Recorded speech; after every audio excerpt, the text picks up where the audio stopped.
I'm Brandi Kruse. This is Politics Unpacked. Every Friday for the next 8 weeks, we'll bring you everything you need to know about the legislative session in Olympia. Just information, no opinions. So let's unpack week one. Politics Unpacked is brought to you by our friends at Future 42. Sign up for their newsletter at future42.org. The Honorable Jay Inslee, Governor of the State of Washington. After 3 terms in office, Governor Jay Inslee delivered what will be his final State of the State address this week. I am happy to report that we have been, we are, and we will always be the strongest state in the nation. In fact, the state of our state is stronger than ever. Meanwhile, Democratic and Republican leaders laid out what their priorities will be for the next 60 days. Here's House Speaker Lori Jenkins. Let's protect renters from skyrocketing rents. Let's help working families access childcare. Let's help people get behavioral health care that they need. Let's prevent fentanyl deaths in our communities. Let's protect the hard-won investments in clean air and clean energy innovation and continue to act on climate. And the response from House Republican leader Drew Stokesbury. So over the next 60 days, Madam Speaker, I hope that we have the honesty to admit when we were wrong and the humility to be willing to try new approaches. And meanwhile, we must avoid the hubris to think that good intentions are a sufficient condition for good policies. Washington State is full of potential, and none of us would be here if we didn't think we could help. But there's a catalog of crises confronting our great state. It's time for a change, Madam Speaker. Let's fix Washington.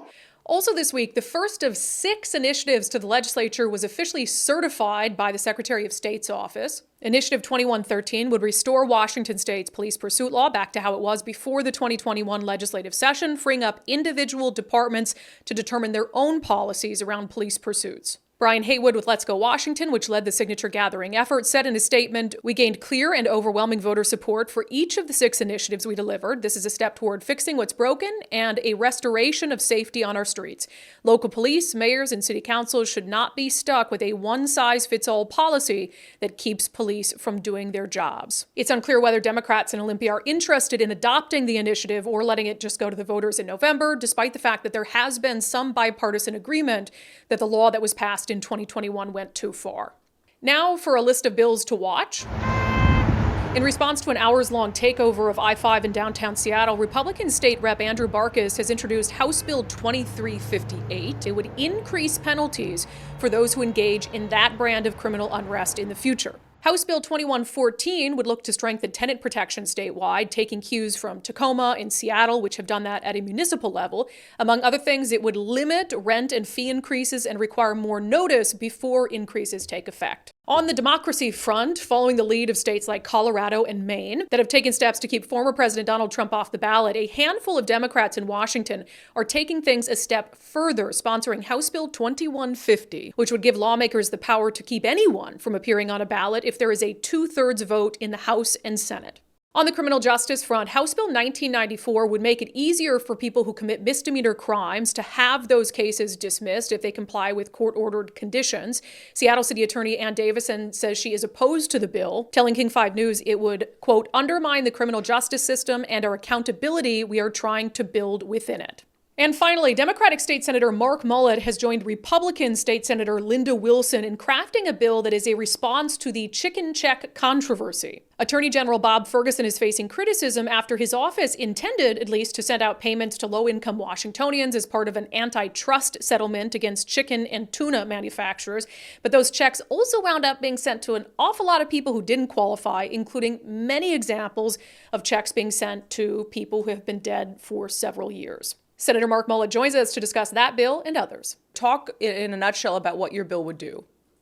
So I think our bill is trying to be really narrow and specific, basically saying the Attorney General's office continue to do settlements where people who are harmed can apply for money to, offset what their harm was, or if they want to send money to like food banks in this example, they can do that without our approval. But he just can't send out 400,000 checks to a bunch of random people without getting legislative approval. It's very clear that we need to have some sideboards and oversight because money that's intended for people living in the poverty line, which is like 2 people living at $35,000 or less per year, shouldn't be going to multimillionaires. And we've had way too many multimillionaires who are getting checks from the Attorney General's office. So it's very clear that we need some legislative oversight of these sort of choices in the future if they just decide to mail out thousands of checks to a bunch of random people without really any thought or concern about making sure it gets in the right hands. Yeah, and so obviously it went to people who didn't qualify financially. We've heard from a lot of those. We've also heard from a lot of family members who got checks for people who'd been deceased for 30, in one case,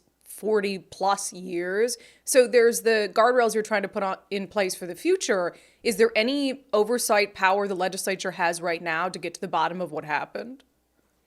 So we filed complaints with like the State Ethics Commission to try to figure out, I think, the PDCs. Obviously, the angle here is that the Attorney General's office was basically using his office for political gain. And I think that's the core of what's happening here. I don't think it takes a rocket scientist to realize why there was such a rush from the AG's office to mail out these hundred thousands of checks. And I don't know. My big frustration is I think back to 2012 when Ferguson was running for Attorney General originally, had our then Attorney General, Rob McKenna, who was also running for governor. If he had sent out a bunch of checks intended for people to the poverty line to a bunch of multimillionaires, oh my God, there would have been hell to pay. I can't even imagine the amount of ruckus that would have created from Bob's camp as he was running for office. And so I just think there's a lot of hypocrisy here that they're not taking more accountability for how bad this process went. Yeah, it seems like it should be universally. This was supposed to go to people who really need it. It obviously didn't. Let's get to the bottom of it and not do it again. It is something I should note, though. You're also running for governor. I know we're speaking to you in your legislative capacity. Would you have introduced this bill if you weren't? I would have. Absolutely. I mean, I always say my role in the Democratic caucus is to be vocal, to hold ourselves to a standard we would expect the other party to be held to. And so I just hate this double standard of saying, okay, well, it's okay if we do it on our side, but we're going to get upset if Republicans do it. That really drives me nuts. And I would have introduced the bill regardless of what was happening in my own political life outside of this. Yeah, and to that end, you have a bill that I'm sure not all Democrats are thrilled about, Senate Bill 5783, which would fix some of the real challenging issues with the Climate Commitment Act and the cap and trade program. Where does that bill stand right now? Trying to get the hearing. I mean, Inslee's been really vocal against the bill. I think our governor's painted a completely false narrative. It's infuriating. He's basically said, if you're complaining about the price of gas, you're a climate change denier and you don't care about climate change. And I just hate how he's making this all or nothing mentality as though, I got 6 kids. Like, I have solar panels in my house. I drive an electric car to Olympia every day during session. Like, I care about the future of our climate and I care about my kids, but I also care about the price of gas. And we could fight climate change and substantially lower the price of gas. It's the governor's office that I think has really screwed this up. And I think this bill is really important actually to fix. I mean, this is the ultimate challenge for elected officials. Admit when you've screwed something up and made a mistake. Be willing to acknowledge that and actually go in and fix the problem. Don't bury your head in the sand and just accuse everyone who's complaining about it that they don't care about the environment. And I think that's what's happening right now. And I think the governor continues to put a lot of pressure on the committee chair to not hear the bill. Yeah, and given that dynamic and what the governor has said publicly, what legislative leaders have said publicly on the majority side, do you think this bill is probably just DOA? I wouldn't say that yet. I mean, the Association of Washington Business, their general counsel feels like you could fix the policy. If the initiative gets repealed, it gets repealed. But I don't think fixing the policy automatically makes it an alternative on the ballot this November. And so I think having some lawyers, I'm not obviously a lawyer, but having lawyers coming down with those sort of legal opinions that you could actually fix this policy without creating an alternative, I think does create a better path, I think, to have this conversation. And at the end of the day, I think it's necessary to implement the budget, so it's not subject to the normal policy cutoffs. And I think the reality is Democrats, like working families, care about the price of gas, so we should care about the price of gas. And I think it's really important that we should do whatever we can this session to actually lower the price of gas for Washington consumers. And you could do that. And you could argue that if you were to do that, you might actually keep the policy alive so it doesn't get 100% repealed. It's like, I hate this all or nothing mentality that we often see when it comes to public policy decisions in Olympia. Yeah, because if they're not careful, it will be a nothing policy, because Washingtonians definitely, when it comes to these things on the ballot, this seems like something that will not go the way of Democrats in November. When I was down at the Sugar Bowl for the Huskies, and I saw gas, $2.50 in other parts of the country. This is Texas, Louisiana. And so granted, they always have cheaper gas than us, but it just highlights like yeah, the price of gas has gone down, but we're still substantially higher than we were to our neighboring states before the policy went on the books last year. Senator, let's end with this. Governor Inslee delivered his final State of the State address. He said our state is stronger than ever. Do you agree? No, completely disagree. I mean, this is, our governor having his head in the sand. It's like we've made backward progress on affordability and public safety, and I don't see how people can acknowledge that. And I think we have to, take our victory laps as Democrats and the things we're proud of what we've done well, but, be willing to raise your hand and acknowledge the areas where we need improvement. And that's where I think his State of the Union speech was a little frustrating. Do you have a lot of friends left on the Democratic side, Senator?